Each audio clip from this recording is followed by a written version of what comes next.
In the very first episode of the Netflix series Unorthodox, the Eruv is broken.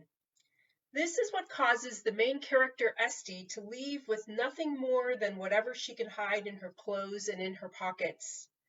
It was a detail lost to many of us, especially if we had no idea exactly what an Eruv is or what it does. In short, the Eruv is the wire that surrounds many Jewish Orthodox neighborhoods and communities. It extends the reach of the private domain, meaning that on Shabbat, members of the community can do more than they could if the Eruv was not in place. Confused? Me too. Let's start at the beginning. In the Torah, there is much to be said about what it means to work, and as a result, what actions are prohibited on Shabbat. One of these tasks is carrying things from place to place. You might not consider that work, but for our ancestors, it was. They carried water, they carried wood, they carried their belongings as they moved from place to place, and so on. So, for us today, that means no carrying anything on Shabbat. Not your talit, your prayer shawl, not your prayer book, not your house keys, not your reading glasses. Ironically, any of the things you might need to observe Shabbat fully. But it goes further. No canes, no walkers, no bringing a dish to a neighbor's meal, no water bottles, no strollers for parents of young children, and not even the ability to carry kids who might need help getting around themselves. Ugh, that doesn't sound very restful, right? That's where the Eruv comes in. And believe it or not, a few barely visible wires makes a difference. The concept of the Eruv was first established almost 2,000 years ago when it was realized that following biblical law to a T actually made it more difficult for Jews to follow the Shabbat rules. Thus, while the rabbis of the Talmud were concerned with maintaining the integrity of the halakha, the Jewish law, they also wanted to ensure that following the laws was doable. The law had to be livable in order to be followed. Makes sense, right?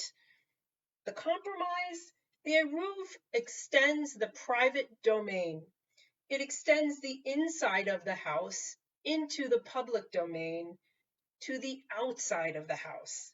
Essentially, that means it extends the home beyond its walls.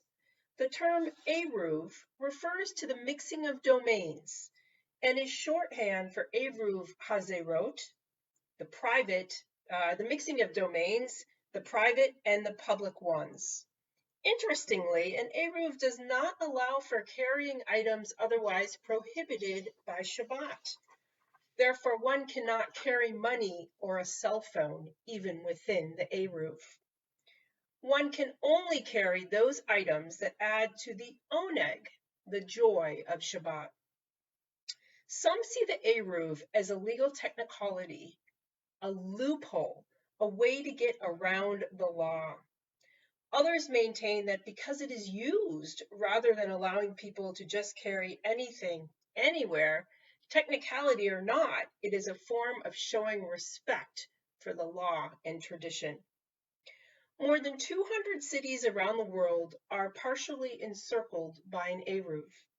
This, of course, does not mean that there is a wall around these cities or neighborhoods. Rather, the Eruv can be comprised of a series of pre-existing structures. It can use walls, fences, electrical poles, wires, and it can use structures created expressly for this purpose, for the purpose of the Eruv, and often that means a wire mounted on top of poles that are already there. The Eruv by design is unlikely to be noticed except by those looking for it. This fulfills a Talmudic guideline that it is to be an integral part of the city, an integral part of the city, as unobtrusive and as unnoticeable as possible. Including where the Eruv can be found means it's hard to find it unless you are looking for it.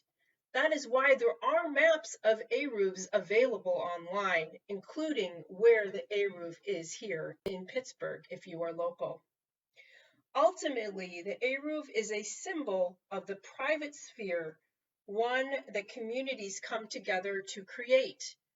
By marking it as private, a community builds its private public space. There are many rules as to what is required in this. If you are interested in learning more about it, I can always recommend additional resources. Back to the show Unorthodox. It is unlikely that an Eruv would have been down for Shabbat.